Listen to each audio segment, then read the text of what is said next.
All right. So it's great to have everyone. Um, let me see. Any new profiles? I can't see any new profiles, so nobody to ask about their profiles. All right, so we'll go straight to it. Um, things might be a bit different in this last phase because we're beginning to close down this training session. Um, this is the last month, and I said we're going to spend more time designing or working on briefs. So things might be a bit different, the order of things. Before we spent our Mondays talking and teaching. So Monday classes will be shorter than they used to be before now because Mondays will be more for giving out briefs. Friday classes will now take that position of being highly interactive because we're now going to be looking at um, your designs, and that's going to form the basis of a lot of our conversation. So Monday classes, basically, I'm just going to give you a hint about how you can go about solving whatever brief will be given to you, and then we'll close and I'll give you the task for the week so that you can get started as soon as possible and have enough time, at least a few more hours added to your time before your submission on Thursday. Um, so Mondays will be basically for giving out briefs now, and I'll give you a hint, which will not take so long, of how you can work on it. And on Friday, we will now begin to look at challenges that might have arisen for each and every one of you, that we will begin to address the challenges. So the mode of the classes will not be lecture based anymore. They're going to be problems or challenges you face while working. So, um, and that's going to help us to deal with different issues. So, if you're going to talk about colors, we're going to talk about personality, we're going to talk about use of fonts. It is as it comes up in how you address the brief that we begin to talk about it, not as isolated topics anymore. So, this is the place where you get to learn the language by actually interacting. So, what we've been doing before now has been you learning the language in class. But going forward now, what is going to be is you go out and interact. Then you come back and say, oh, this person told me this word. I don't understand what it means. I couldn't buy this because I didn't understand how to tell the person I wanted to. I'm going to so and so place. So then you learn the language by encountering problems and not by prepared class. And this is where a lot of you will do a lot of learning just by working. Um, so before we go into today's brief class, before I give you the task, I said James will take us through like a small 5 minute presentation or session on what he was able to learn on what a rebellious brand is, or what it means for a brand to be rebellious. What were you able to gain? What information were you able to garner over the weekend, James? Um, Good evening, sir. Good evening, Good everyone. evening, James. Yeah. So, I made some research. So, what I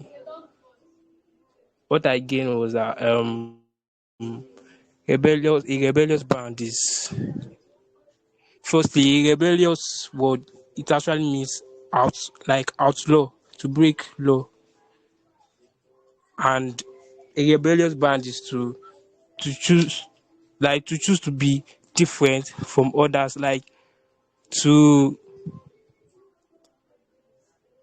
to solve to be out of the box, to think out of the box, but solve the problem.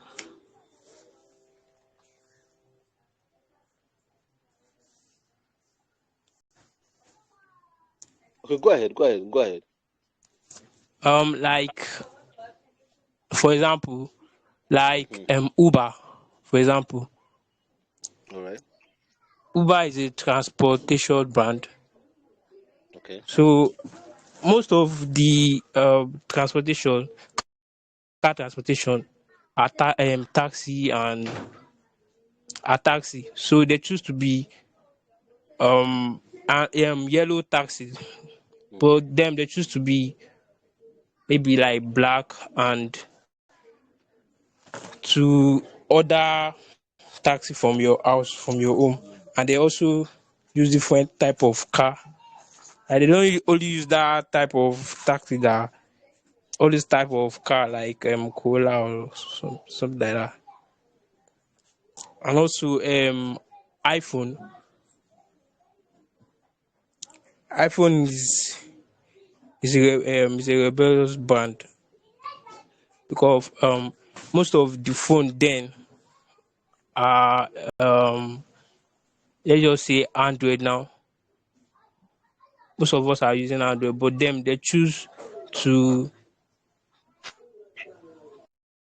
they choose to they deal with the technology, but they deal with different type of technology, but to solve that mm. problem.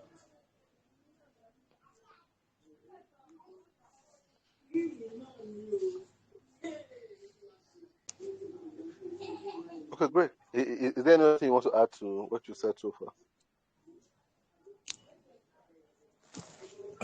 No, no, sir. Okay. Okay. All right. Yeah, thank you very much, James. I think you made some very good points, and thanks for doing that research that you've done. And do you have a clearer understanding of what a rebellious brand is now after this research you've done? Yes, sir. Are you sure? Like the Yes, sir. Like these Zikora brand too.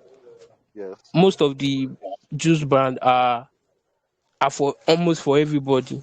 Like everybody, they make most of the juice brand are mass appeal, but this Zikaro brand choose to be expensive and for some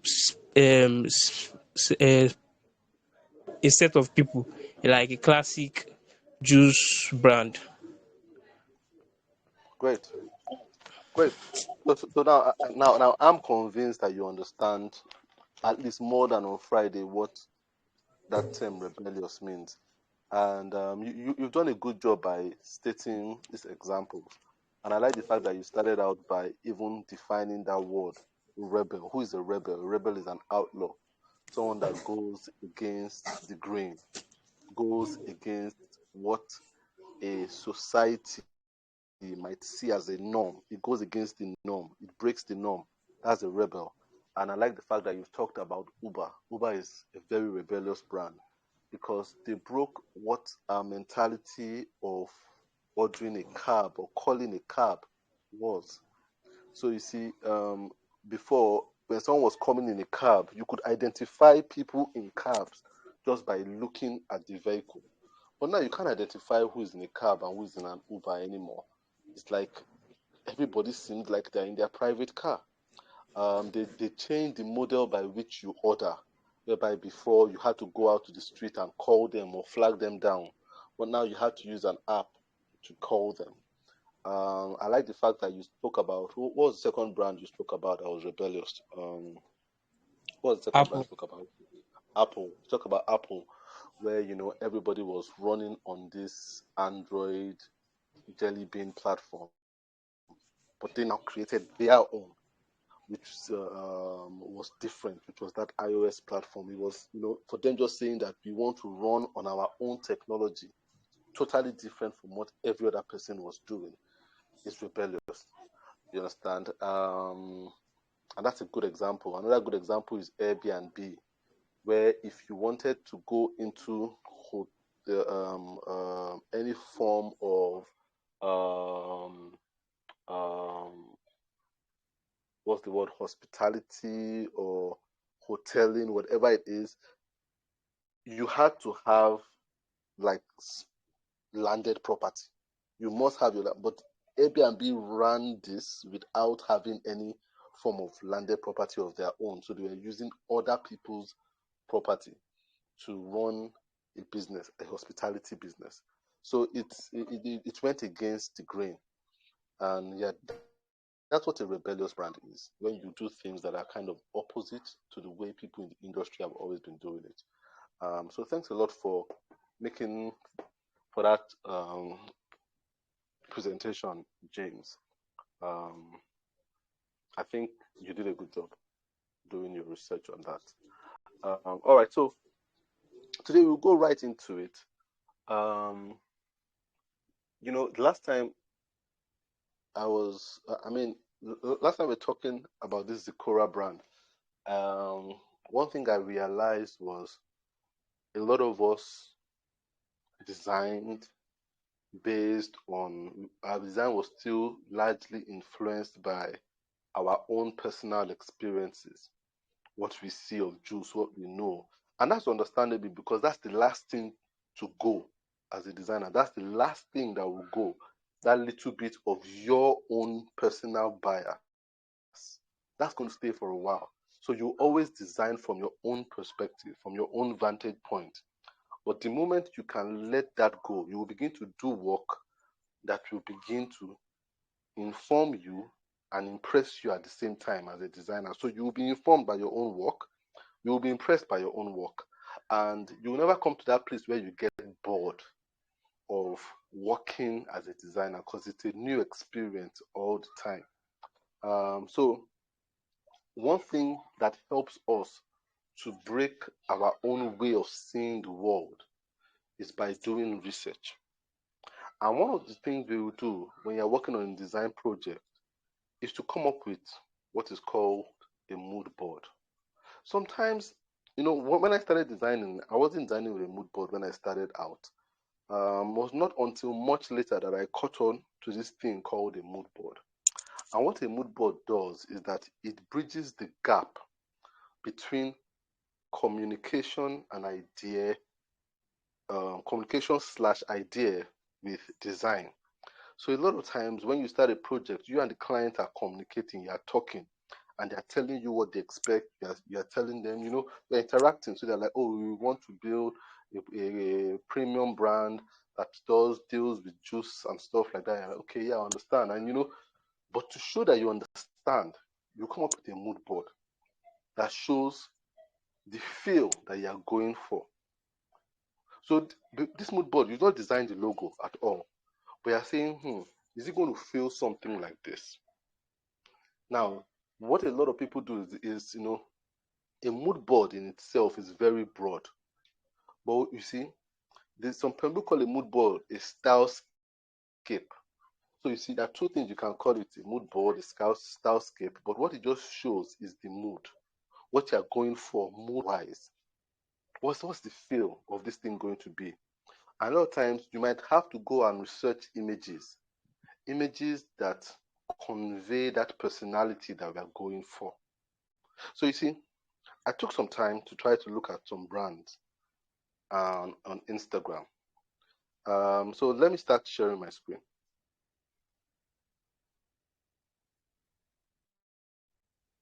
Share screen. All right, so I guess you all can see my screen now. All right, so I kind of looked at three brands. You see, when you are giving a brief, one of the first things you need to do is point out the keywords. Keywords, very important. Um, Keywords are very important. So when you're given a brief, you try to point out the keywords. So you can, and with pointing out the keywords, what you can do is your keywords will fall into zones. There's the hot zone, there's the warm zone, and there's the cold zone. So you see, if I were to look at our last brief, let's try to go back to Zikora and see if we can use that. You see, the last briefing was a very organized brief, and that's why as we go forward, I will send you different kind of briefs. Some may be organized, some may be scanty, some may be a lot of words, some may be few words, because that's the reality. Some clients are super organized, some of them are super scanty, some of them are super lengthy. You understand?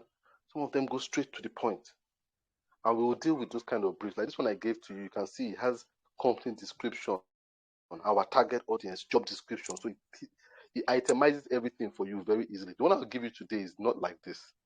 You might have to itemize it yourself. But you see, with this one now, if we're to look at it, there's a lot of information given to us. So you need to come up with what are the keywords. Keywords are those words that are important, that will lead you and guide you.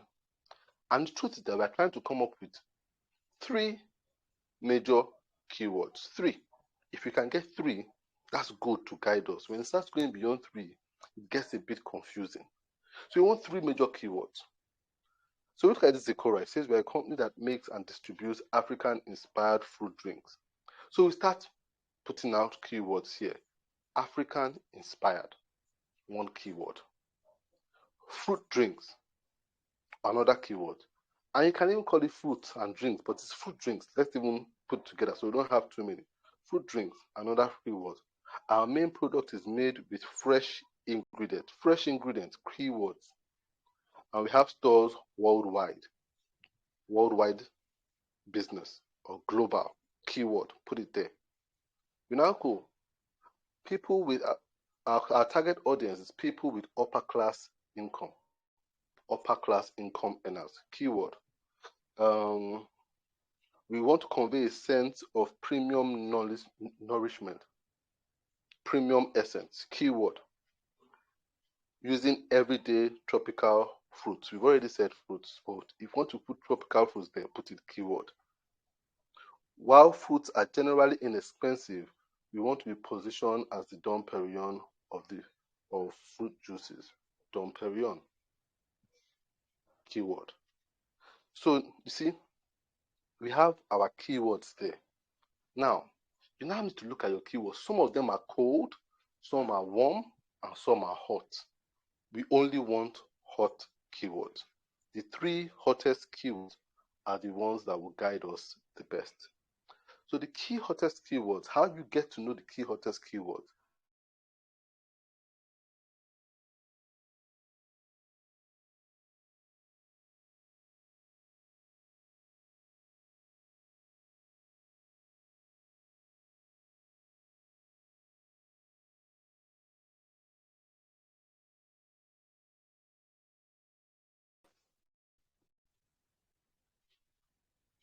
All right, guys, sorry about that.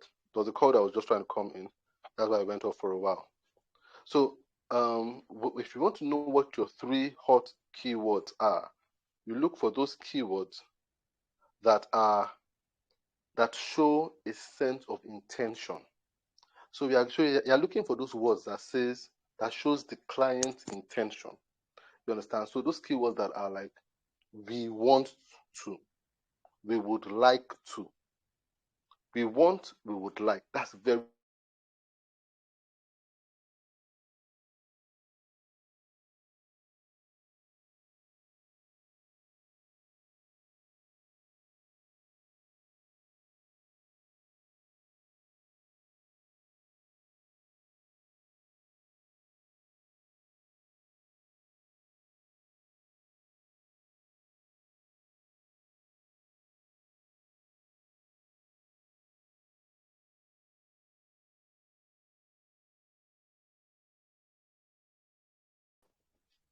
all right. Sorry, I hope you all can hear me right now.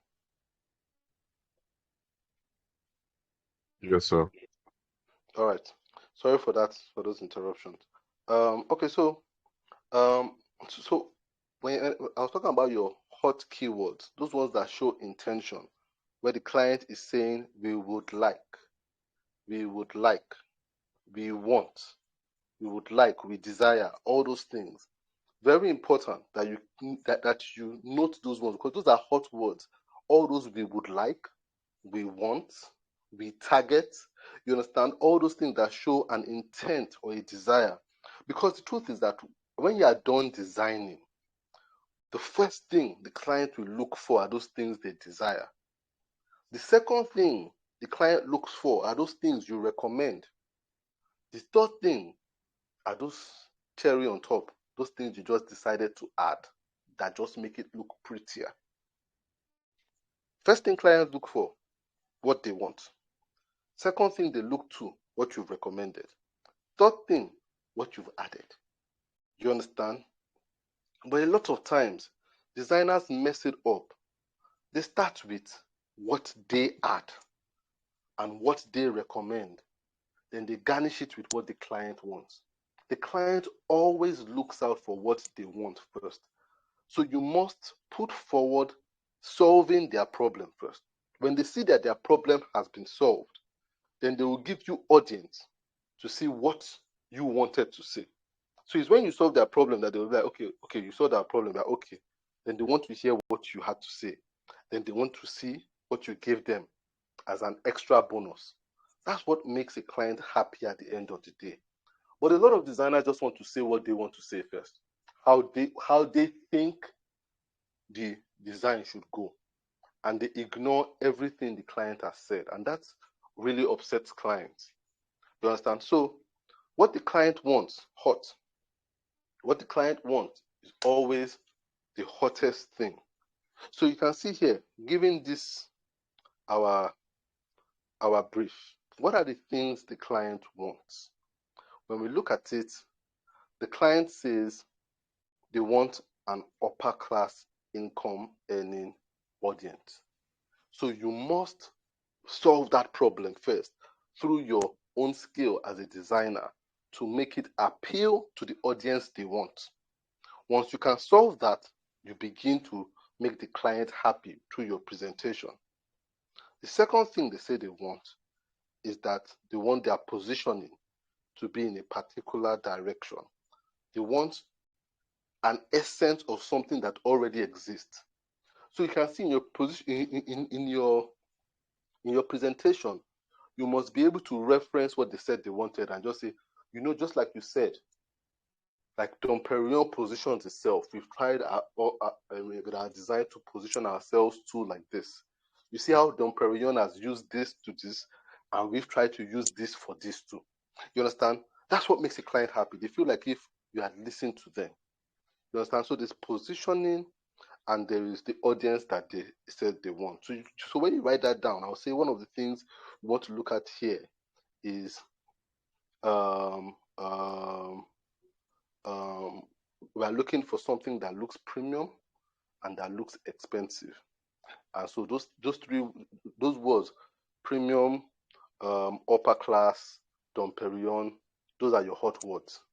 If you want to look at those things that are warm keywords, if you look at warm keywords, something like fruit drinks, fruit, tropical fruit, that's warm. Do you understand? So that's where, when I looked at your work the last time, for the people that showed a hint of fruit, I didn't criticize them too much, but I just said in your depiction of fruits, make it look premium.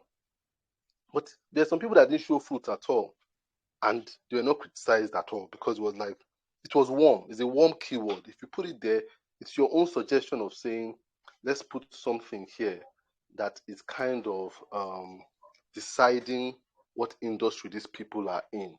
You understand? So that's your own recommendation.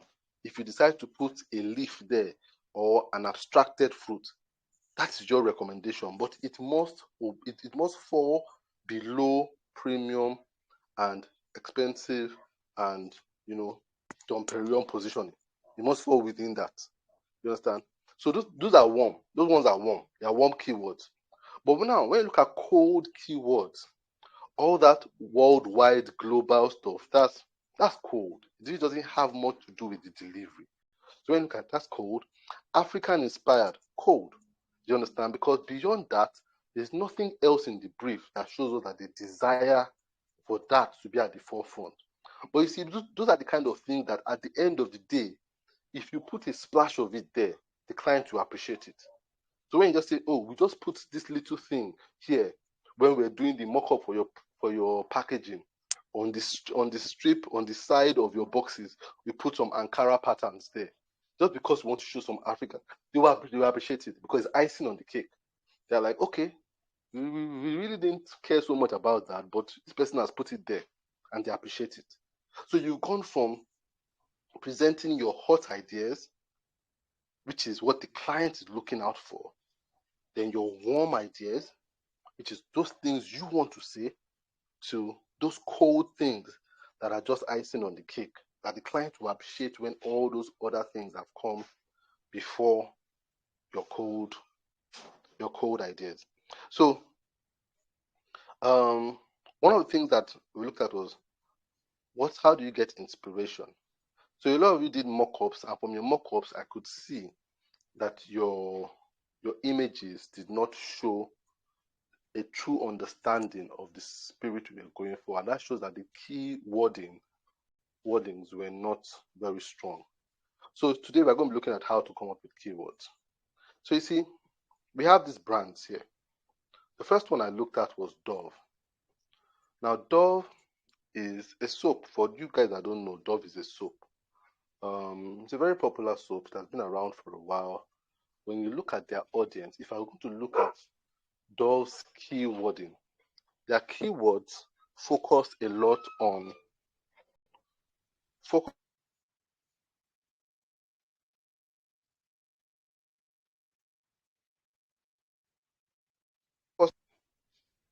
and their keywords, I would say, focus number one, women. Do you understand? So if you want to get Dove right, women, hot. Do you understand? You can't just say people, women. So when you look at a lot of their adverts, they focus a lot on women. So the first thing is women. If you go to their page, the first thing that will strike you is the women that they are appealing to. Women.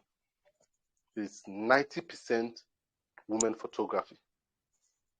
Now, what they also want to see is happy women. Happy. And that's where you look at this photo, it fits in. With Dove, you hardly see a photo of a woman that is not smiling because it's soap. Remember, it's soap. But for them, it's beyond having your bath.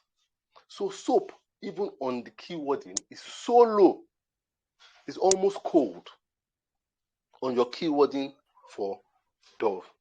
It's almost so, that fact that soap helps you to clean your body is low. But you see, if you are a normal designer, you would go and put bubble there and you put something that just shows clean. But that's not important to them as much. What is important is that it must appeal to the woman. It must appeal to making the woman happy. It must another thing that's important to them is natural beauty. That's important to them. So when you look at them, they will give an image like this. Their images, their women hardly use makeup, no foundation. They show their freckles, their pimples, their wrinkles, everything.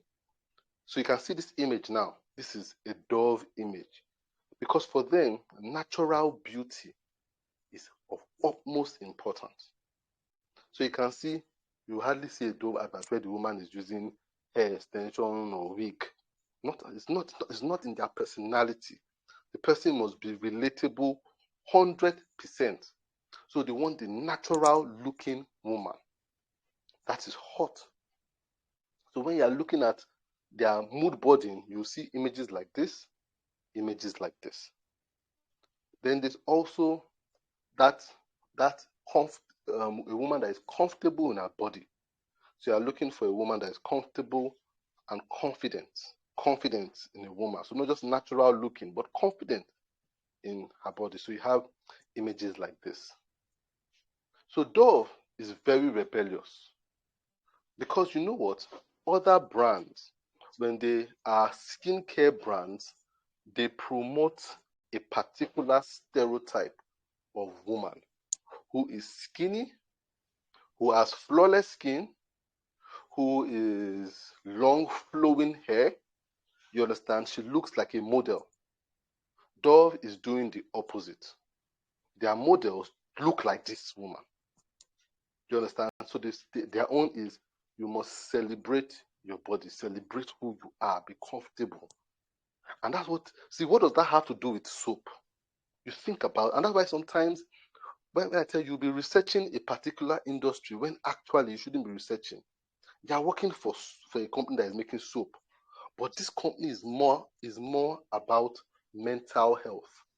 of a woman. So you need to start researching psychology and mental health and confidence. What does that have to do with soap? You understand? So as a as a normal designer that doesn't do keyword research, you just go and be throwing soap at them and everything about soap, bubbles and water and stuff like that. You understand? Which is not what Dove is about. In most of this stuff I've been showing you, you don't even see the soap. Apart from this one where you see the soap, where the soap is in the background, it doesn't really matter to them. For them, it's the woman. No soap in this photo. No soap.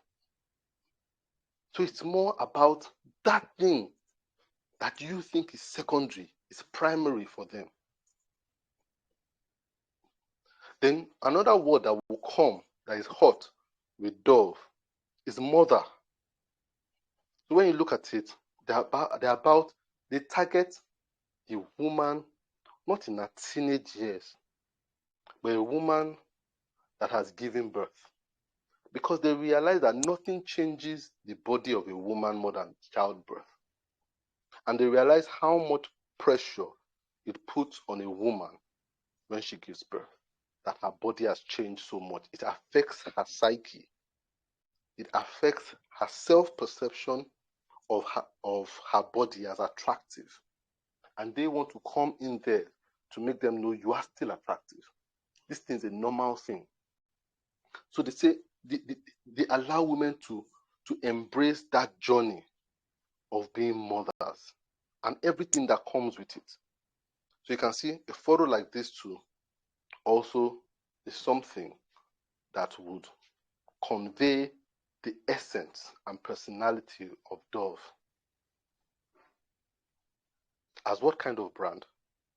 As a rebellious brand with a lot of mass appeal, very friendly. Do you understand? Those things are very, very key with this brand. They are not young and innovative. They are mature and classic. If they were young and innovative, they'll be talking about trends of how you can lose weight, how the modern day cosmopolitan woman looks, about fashion. They don't care about those things. They care about all those age-old things. This is how a woman's journey is. It has been like this since the beginning of time. It is not about to change. What is happening to you is no different from what happened to your grandmother. That's what they are trying to say. So you can see how the slider is so easy to put in place once you understand the brand's values. That slider is not hard. Just understand the values. And these pictures say everything about what the slider should say. So you see, once you are able to put that slider together, you can go in, once you are ready to get your keywords, get your photos, put your slider in place, and just let the design start to lead you. That's why you're not designing with bias anymore. You are designing with information. The information is leading you. That's when you do really brilliant design. Not when you're thinking of what to do. You're not thinking too much of what to do. You're just putting everything together. From this information I have gathered, this is what I ought to do. And that's how you come out with a logo. And you have a why for every single thing you have done. The second brand I looked at was Nike. Nike is a sports brand. It's a sports brand, been in existence for a long time. So we're going to try to look at the personality of Nike just through their images on their social media page. So if you want to understand, for a lot of this brand, just go to their social media. You see, unlike us, how our own brands design, our social media pages are so template. You see, template, border, all those things are always there. That's how we design here in Nigeria. It's so design heavy. But we don't realize that design for real global companies is not primarily about colors and curves and templates and frames. It's about photos. It's about feeling. That's why when they design, you can't even see design there. But they have a designer working on it. Just seems like he was just a photographer that was just doing everything. No, there's a designer there. The designer is working on everything, works on how to change colors. So this man might have been wearing a yellow or a green shirt. The designer looks at it and says, no, that doesn't work for the color template we are looking for. That green is too bright. So you're going to change that hue from green to purple. That's what the designer does. Not all those ones where the client tell you, okay, put some drop shadows here, put this thing here, no. Putting so many shapes on it. No. It's a feel. And that's why we realize that good design is invisible. Good design is visible. Great design is invisible. So when you are a designer and you are still at the level where people say, hey, your design is bad, or you're a bad guy, that was a good designer. That was a good design. You're still a good designer. When you're a great designer, people don't even realize, nobody will compliment you. They'll just tell you, that was a nice brochure. I enjoyed reading that brochure. They have a very easy to use website. They won't tell you it was a fine website. When your design is still very strong, it's coming on top the experience, it means that you've not gotten there yet. When the experience comes on top your design and covers your identity, when nobody even knows, let's say this is the designer that works with this company, like, I don't realize that they do any design. It just looks like they do normal stuff. You are doing a good job.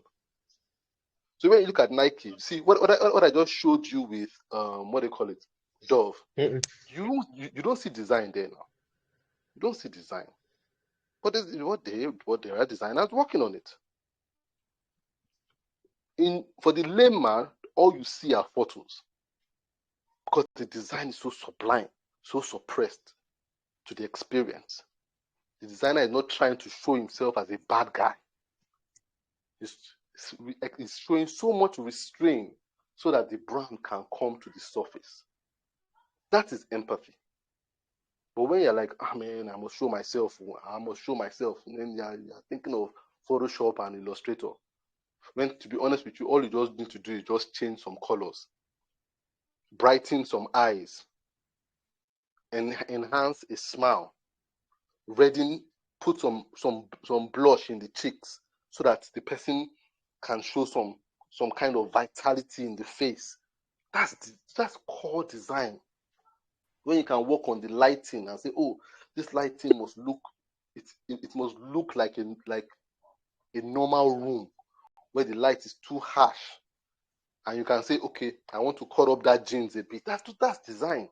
When you look at the background and you're like, in that background, it's too bare. I want to put a photo of something there so that it can look like someone actually lived there. Those are designs that people don't see. Just looks so normal. That's when you start designing. That's when you start designing. So let's go back to Nike. So look at this image with Nike. And what's the keywords with Nike? Is it shoes? Shoes is not that key for them, to be honest with you. Shoe is like middle, like warm. What they look for is aspiration. So when you look at this guy, what's important to Nike is the look in his eyes. Someone that looks like he can see the finish line. And you can't just think that this guy is good to go. He's so focused. So aspiration, focus, very high on their keywords. Not shoe. Not shoe. You understand? Aspiration, focus. Very high for them. So when you look at this guy, this guy is good to go. That stance is very important. When you look at the muscles and how tense his body looks, it's like he's good to go. You feel the energy that this guy is focused. His mind is on that race.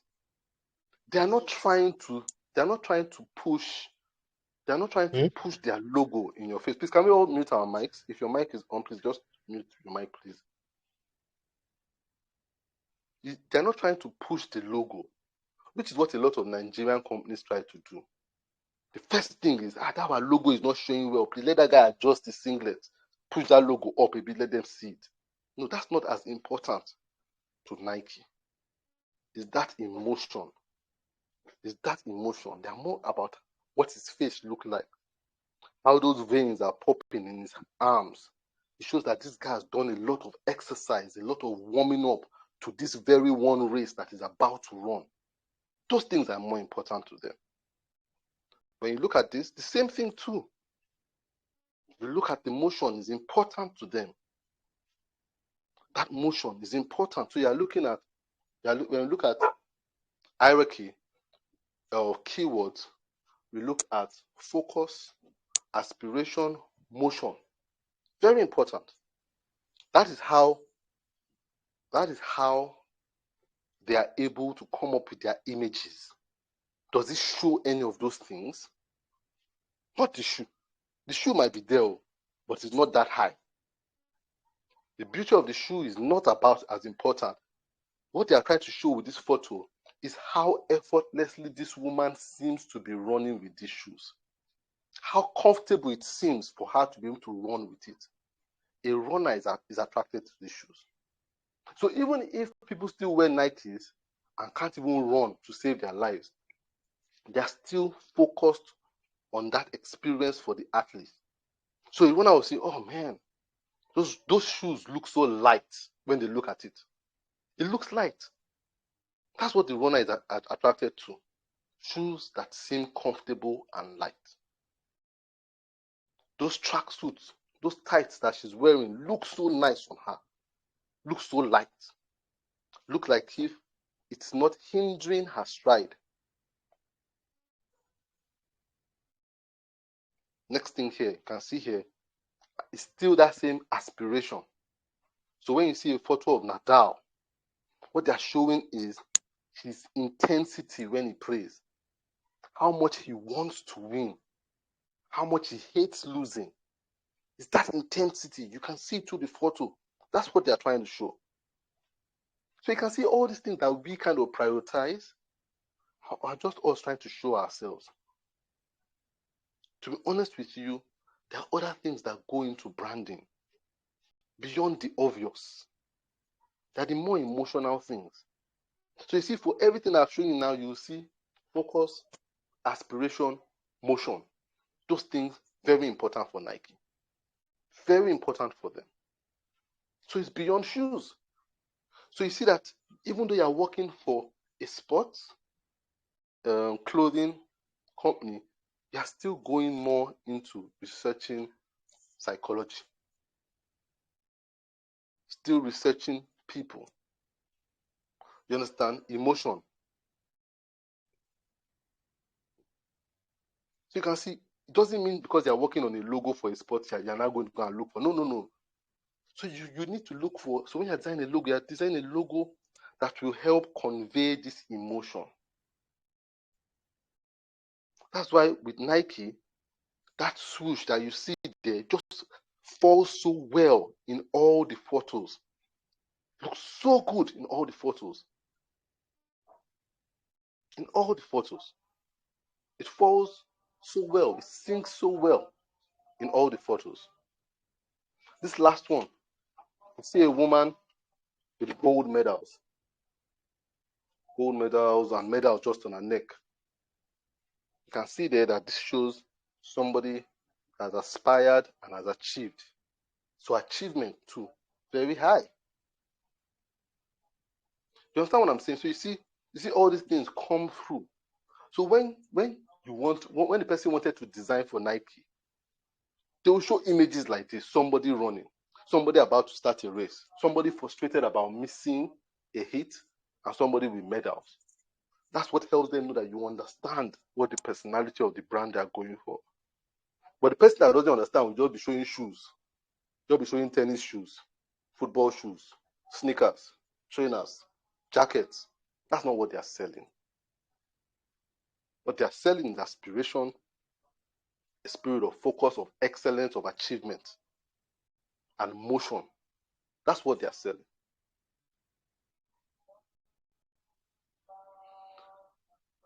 The next one and last one I looked at was a brand like Unicef. Now, we all know Unicef. We've all heard of Unicef. And there are some images you look at and you just know this just fits Unicef.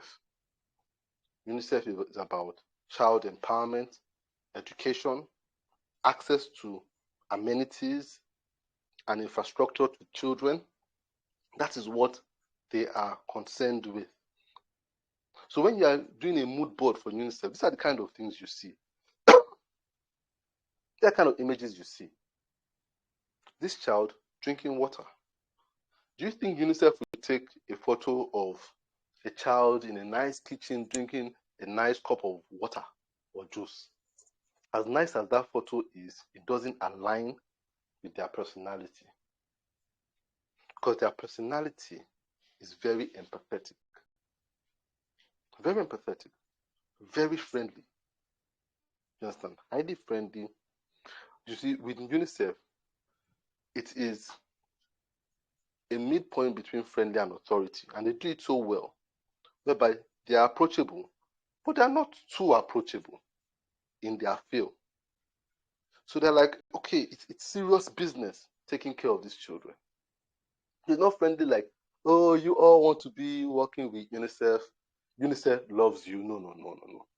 UNICEF is saying world hunger is a serious subject matter. We need to start talking about it. A child not having access to potable water is a serious issue, and we take it seriously. In fact, nobody in the world takes it more seriously than we do. So even in their being friendly, it's not friendly to the point of that slider. In fact, it's more in the middle between friendly and authority. It even leans more towards authority than friendly.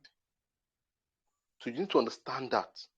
So you see, and you can tell that a lot from their photos. When you look at their photos, it's a mix. So it's a mix of smiling children and not smiling children.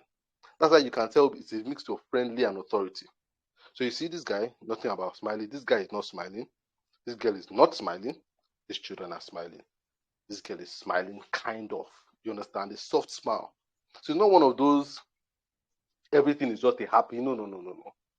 It's the midpoint. Highly mass appeal. Highly mass appeal.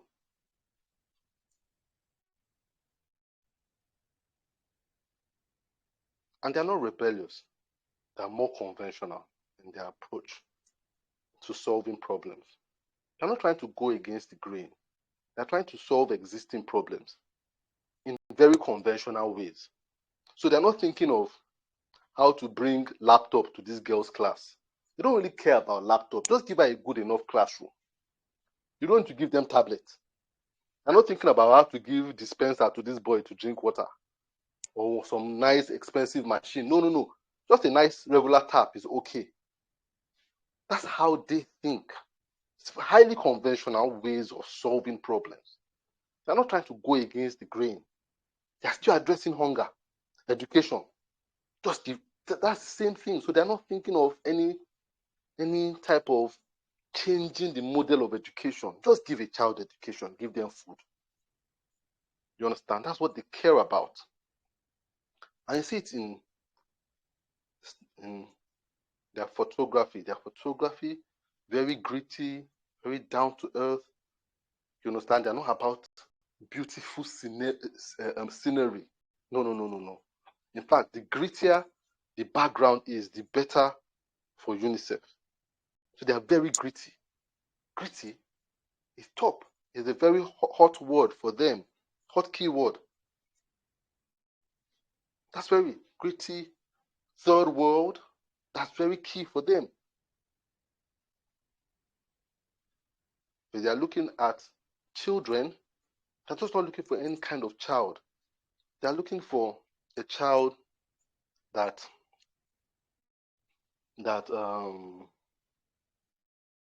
is deprived of certain things, food, deprived of education.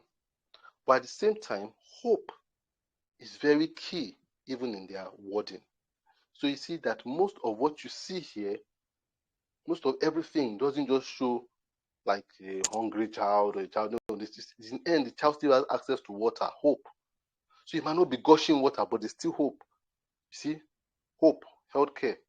This child, you still look at, there's still hope. Hope. There's still hope. So hope is very high on their keywords.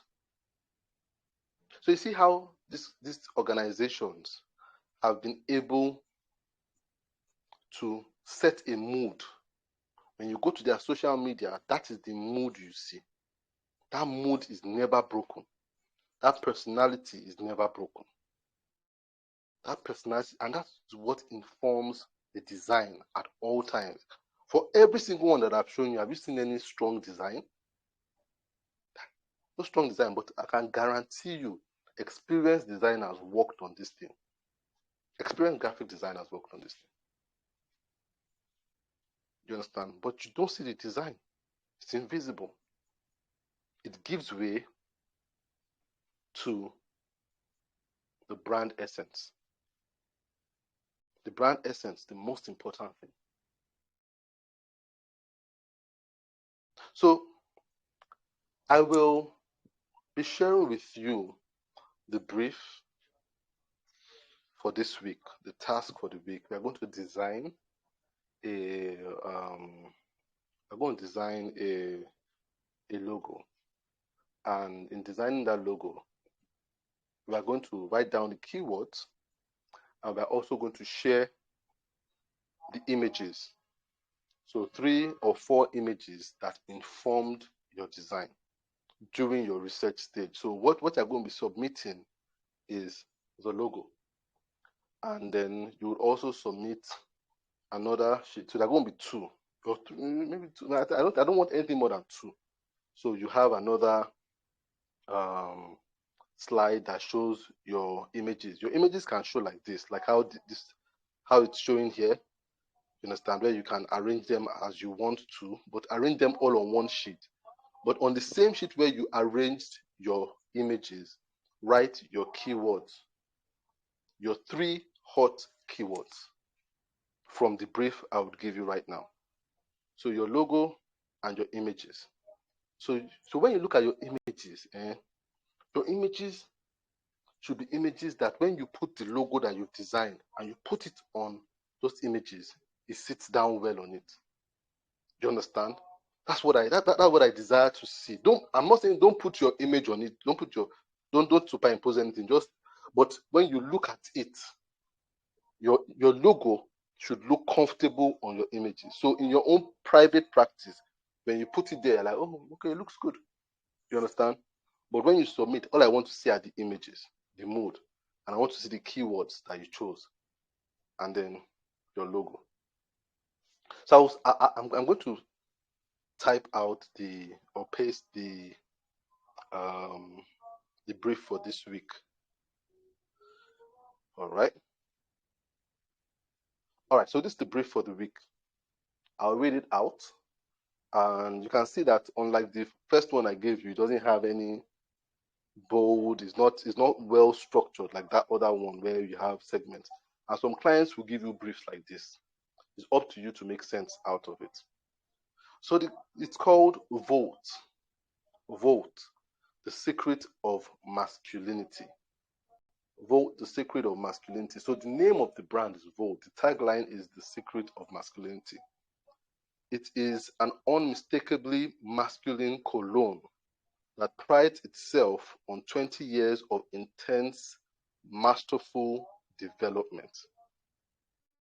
It prides itself on 20 years of intense, masterful development. I mean, they've been developing this thing for 20 years to come up with this cologne. It says, the brand seeks to position itself as a scent of the modern metropolitan man, depicting a strong man who is also confidently in touch with his softer side and emotions. The identity should depict strength with a hint of vulnerability, masculinity with an accent of elegance. The ideal audience should have a James Bond persona, seductively classy and ruggedly strong. Present the logo with a mood board of images that inspired and influenced the final design. So when you read it, remember hot, warm, and cold. Hot. What does the client say they want? What are the things that are saying are important to them through their wording? Think about it when you read it. One, what are those things that they are there that could be emphasized by you as a designer? But they are there. You understand? The client has not said they want it, but they are there. Those things that show that you are paying attention. And three, code. What are those things that are there that look like they really don't matter, but you could be the icing on the cake that just adds just a little a gift from you to the client. So read this brief. Get your three key hot words. Go use your slider, but don't submit your slider. No need to submit your slider on this one. But use your slider if you feel you want to use it. I encourage you to use it. Use your slider. But first of all, keywords. Go to your mood board. Get images that you feel that tell the story of the personality that they are going for.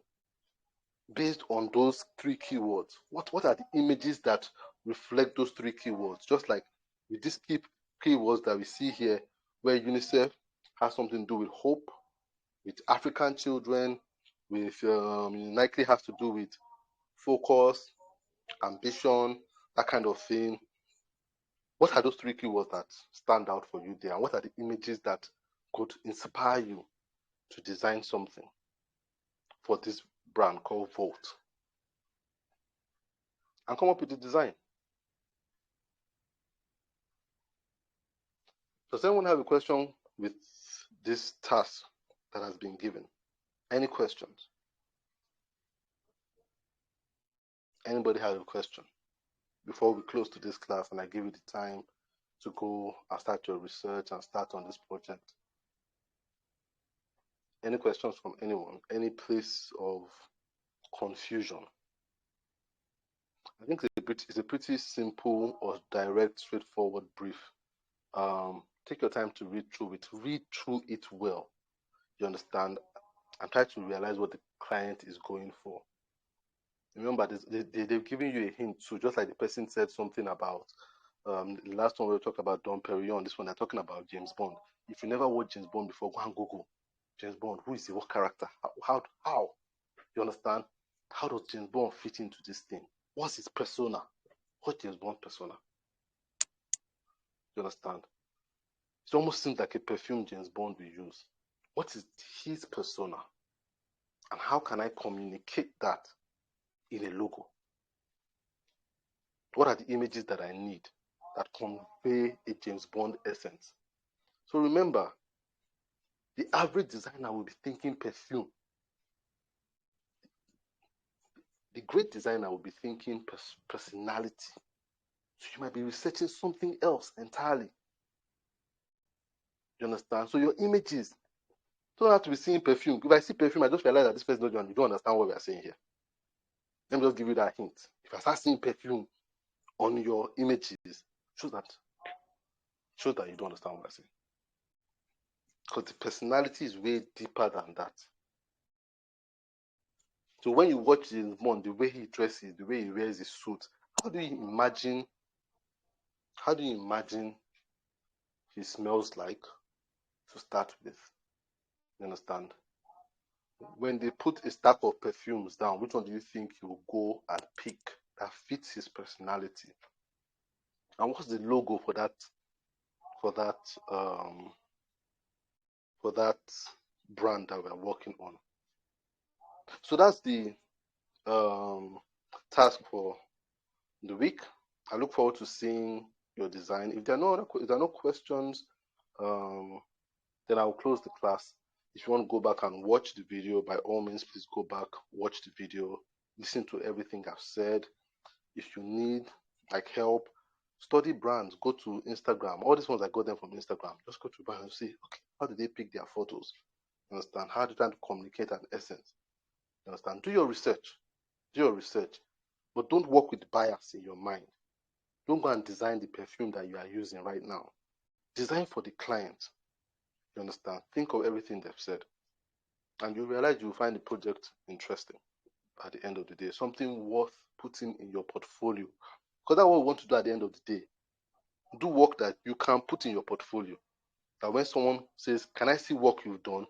you can go and pick Volt or Zecora. That's the essence. Pick it and show it to them. You understand? So that's about it from my end. If there are no questions, I'll end the class, and I wish you guys all the best in the task for the week. So thanks everyone for joining. Thanks James. Thanks James for your presentation. Shegun, great. Lanre, Shegun Ogunbayo, Flo Olamide, Yusuf Olamide, Razak. Hope your exams are going well. The same thing with Olamide too. Yusuf Doma, Progress.